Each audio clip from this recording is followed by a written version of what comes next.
They told me to love myself. They didn't tell me how hard it was going to be. Self-doubt is a spiral. And sometimes just one negative comment is all it takes to outweigh the 100 beautiful compliments. I realized that getting breast implants was the ultimate act of self-hatred. And I knew I loved myself enough without them. If no one clapped, would you still be proud? How your self-love becomes magnetic, external praise becomes a bonus.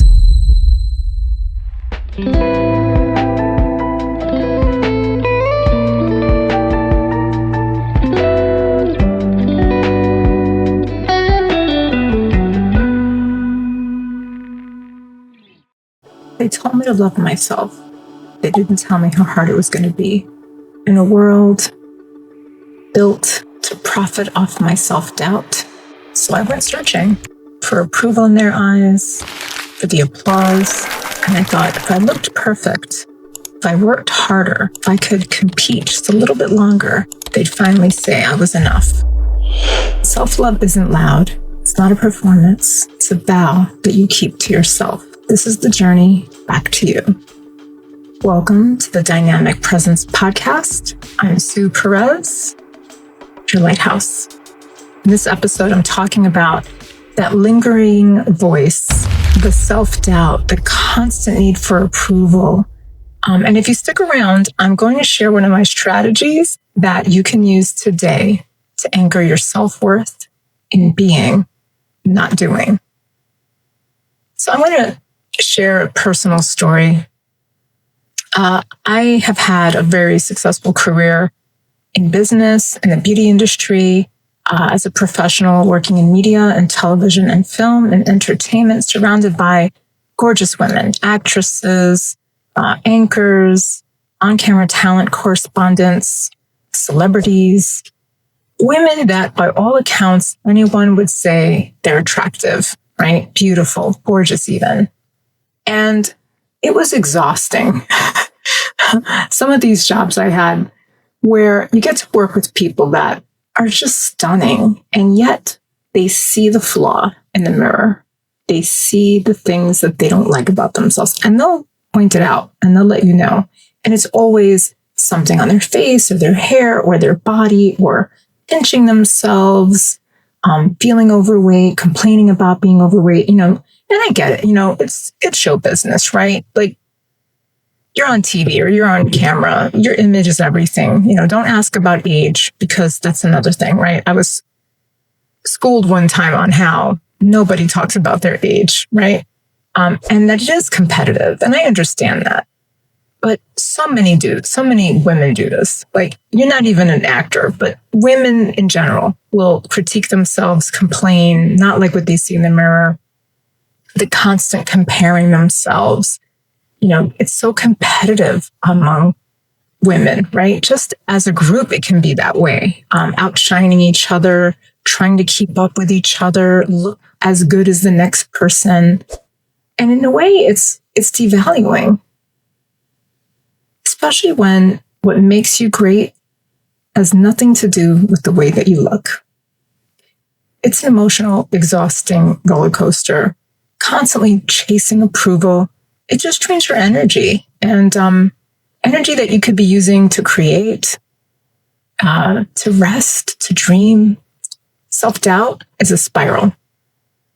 And sometimes just one negative comment is all it takes to outweigh the 100 beautiful compliments that you received, right? If your self-worth isn't eternally anchored, you can be fragile. I look at that self-critique as kind of like a personal self-erosion. You start bending who you are to fit in, to get the applause, to get the attention, to be recognized. And somehow through it all, you lose touch with your authentic self. So here's the truth about why we look outside ourselves. Humans are wired for connection. As human beings, we want approval. We seek belonging. And it's literally built into our survival instincts. There's an evolutionary root there. social conditioning happens from childhood. We're graded, we're ranked, we're compared, we're told who we shouldn't be. Cultural influence, media, marketing, and even influencer wellness, right? Constantly reinforcing us that we're almost enough, but not quite. I mean, I don't know. It's constant. It's a constant in your face workout. Try this diet. Try this exercise routine with the outfit because, you have to look good in the outfit. You can't wear the outfit. I mean, it's a bombardment, I think, that we're constantly being faced with. And I want to share with you a story a very dear personal friend of mine shared with me. This is a woman who is incredibly successful. She's probably in her mid 60s. I don't really know, but I know just based on her background and her daughter's age, she's had a very long, successful career in the legal field. She drives a Tesla. She has a couple of cars. She's very, I would say, kind of like a boss, right? Her boss energy. When she enters the room, you notice her, she's very striking. She's got a great physique. She works out. She takes care of herself. And her brand is really how she looks. And she has had so much success and attention. And she shared with me that, after her second child, that she looked in the mirror one day and she just didn't like the way her breasts look. And she explained to me how it made her feel. And, I get it. Childbirth changes a woman's body, sometimes forever, right? Permanently. Sometimes you can do some things to make adjustments, and there's no harm in that. If it's going to make you feel better about yourself and, you want to take care of that image and you want to be healthy and fit and you do whatever you need to do to get there. If you want to invest in that way, there's no harm in that. She said that she eventually made the decision to get breast implants. And so she got them done. And she said that she just felt completely unnatural. It was always a topic of conversation. Her family had opinions, her friends, her partner, her intimate partner, it was a constant, something she was always aware of. She just didn't feel like herself. She just felt like the whole thing just made her feel so unnatural. And if you're watching this on YouTube, put it in the comments below. I would love for you to just write one thing that you absolutely love about yourself and one thing that you just can't stand, right? Because let's face it, we all have something. We all have something that we want to make better, and it's fine. So, she's telling me about this, and she said, she finally did it. She got the surgery, and she said she finally had the perfect cleavage, but it never felt natural. And it grew to be something she hated, right? So after 10 years, she had them removed. And then she said the most overwhelming statement. I couldn't believe it. She said, I realized that getting breast implants was the ultimate act of self-hatred. And I knew I loved myself enough without them. But that was powerful. It's also painful. I felt her pain. I also felt it was incredibly courageous for her to acknowledge that, to identify her value, her true sense of self, and to recognize that this wasn't needed, right?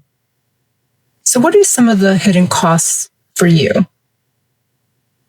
Seeking outside validation. How far would you go? There's a difference between healthy validation and seeking applause, right? Healthy is sharing your wins, right? Which is great. And I'm always excited for people. Frankly, I've always been. I got to a place in my life where I knew it was better for me to be excited for people than to feel resentful. Because I knew that if I wanted something, I could achieve it. I could make it happen. So I shifted, a long time ago. But, it's great to have wins, and it's great to celebrate when other people have wins. And receiving encouragement is very healthy. We should be celebrating each other, right? Not everybody's always happy for you, though, right? We know that that's the truth. But needing the applause right? Needing that constant validation to believe that you're worthy. All of that is like a form of self-abandonment. And here's a litmus test for you. If no one clapped, would you still be proud? Self-love, it's a daily practice. It's not a destination. We can discover this in micro moments.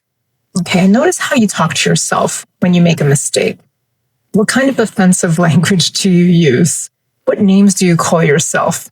Like I hear people say, I'm so stupid. I'm so stupid. And I always interrupt them. Excuse me? No, come on. You're not stupid, right? So I find it kind of like cruel in a way. But we all know that we can do that. We can dismiss ourselves or demean ourselves.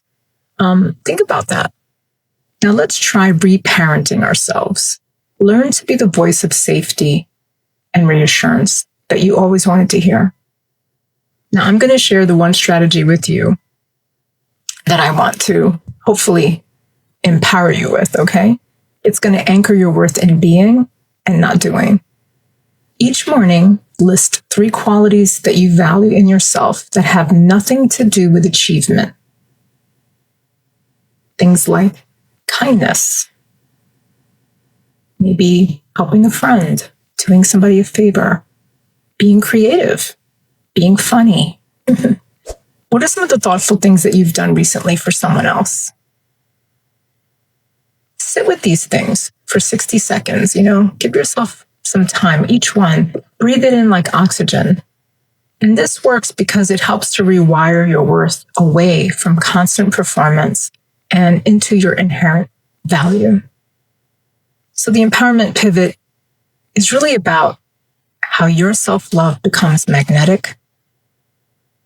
And when it does, when you finally give yourself that space, that opportunity to just be, people feel it. And ironically, it draws even more genuine connection. When you validate yourself first, external praise becomes a bonus, not the oxygen you breathe. So I'm going to leave that with you. I hope that some of these takeaways that I've offered and strategies will work with you. Please post in the comments below your own personal story. I'd love to hear it. And thanks for tuning in to the Dynamic Presence Podcast.